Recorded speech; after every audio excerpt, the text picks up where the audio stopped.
Hello ఎదరు బాబా నా చెప్పనా అప్పుడు స్టేజ్ లో ఏం కుత్తు కూర్చుంది నిన్నాడా? ఏమని ఏం కుత్తు కూర్చోవాలి జయరాం మంత్రి గురించి? నేను ఏమన్నా మాట వాయిస్ రికార్డింగ్ ఉంది, ఎవరు ఉంటే కనుక్కున్నా. ఏం గురించి మాట్లాడితే ఎవరితో చిట్టిస్తావు నువ్వు అందరు స్టేజ్ మీద ఎక్కి? నానేది చెప్తానా, నాకేం సంబంధం చెప్పు. చిట్టేకి కాదు జయరామన్న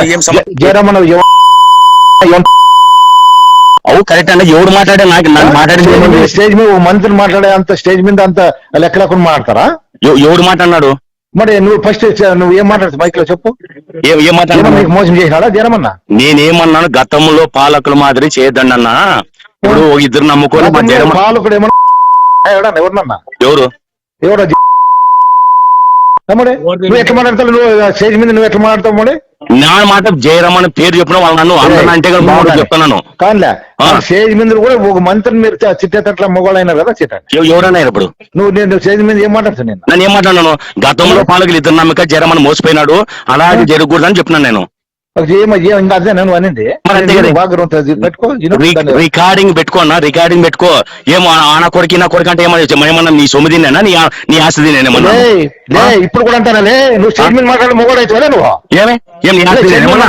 నా ఫ్యామిలీ గానీ మినిస్టర్ నుంచి ఎదుగుంది. నా ఫ్యామిలీ 23 జిల్లాలకి ఫ్యామిలీ వెలిగింది.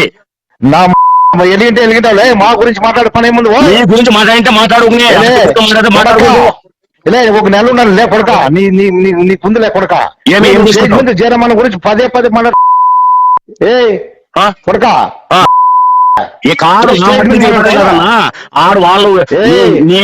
నరికిస్తాను నరికిస్తుండే బినిగానే పండుగంతా నరికించిన బాగుంది లే. నరికించిన నరకనండి నరికించిన బాగుంది లే. నరికియప్ప మీకు అంత ఉండదు కదా, మీ ఆస్తి కాబట్టి నరికి చూడలే అపోద్దే వాడు నరకతానండి నరికిచ్చింటే బాగుంటుంది లే. సరే సరే అన్న నరికి మనంత స్టేజ్ మీద ఎవరన్నా స్టేజ్ మీద మాట్లాడే కదా మంత్రి గురించి. ఎవరు మాట్లాడా? స్టేజ్ మీద మాట్లాడతా ఇంకొకసారి ఎప్పుడైనా జయరామన్ గురించి ఎత్తినావంటే నీకు ఉండదు. సరేలే ఎత్తున మాట్లాడాలి. జయరామన్ గురించి ఎప్పుడైనా ఎత్తలే ఏమన్నా ఇప్పుడు నేనేమన్నా మాట్లాడింటే ఏమన్నా రికార్డింగ్ చూసుకొని మాట్లాడలే. ఎప్పొద్దున జయరామన్న ఎవరి గురించి అన్నా ఏమన్నా మాట్లాడిందా? అటు జయరామన్ గురించి స్టేజ్ మీద మాట్లాడతావా? ఏమన్నా మాట్లాడినా 2 నెలలు ఉండాలి, 2 నెలలు ఉండాలి. మర్యాద మాట్లాడతా మాట్లాడు. మర్యాద అన్నది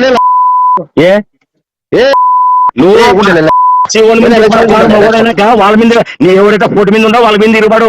నా కాదు అది కాదు జయరామన్ గురించి మాట్లాడే అవసరమే ముందు. నువ్వు పొద్దు మాట్లాడితే బాగుండదు. నాకు కొడతామంటే ఇడ గాజులు దొరికిన నా కొడుకు ఎవరు లేరు. గాజులు దొరకొద్దులే నువ్వు మాట్లాడు నా గురించి కొడతా.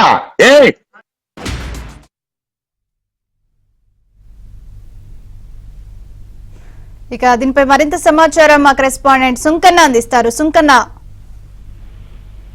ప్రియాంక, మంత్రి గుమ్మనూరు జయరాం సోదరుడు గుమ్మనూరు నారాయణ స్వామి ఆస్ఫరి జెడ్పీటీసీ దొరబాబును ఫోన్ లో దూషించడం, హెచ్చరించడం కూడా ఈ ఆడియో సోషల్ మీడియాలో చక్కర్లు కొడుతుంది.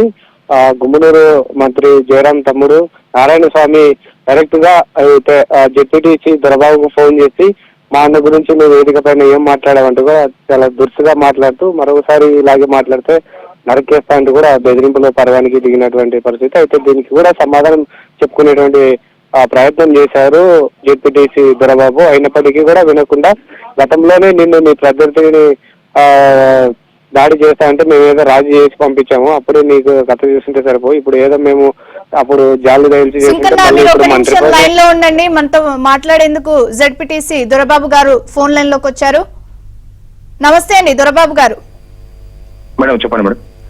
మేము చూసాం మీకు బెదిరింపు కాల్ వచ్చింది. సో గుమ్మనూరు జయరాం సోదరుడు మీకు కాల్ చేసి కూడా దూషిస్తున్నటువంటి సిచ్యువేషన్ అయితే కనిపిస్తోంది. ఈ బెదిరింపు కాల్ గురించి ఏం చెప్తారు?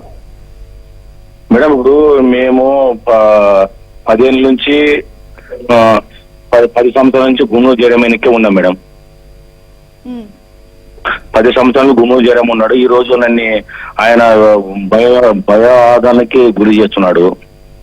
చంపుతాను, నీ ఎంత చూస్తాను, నెలకు 2 నెలలు ఫీలింగ్ లో మాట్లాడుతున్నాడు మేడం. సో ఎందుకంటే మీరు చేసిన వ్యాఖ్యలకు కౌంటర్ గానా, లేకపోతే మీ ముందు నుంచే మీ పైన ఏమైనా టార్గెట్ చేశారా?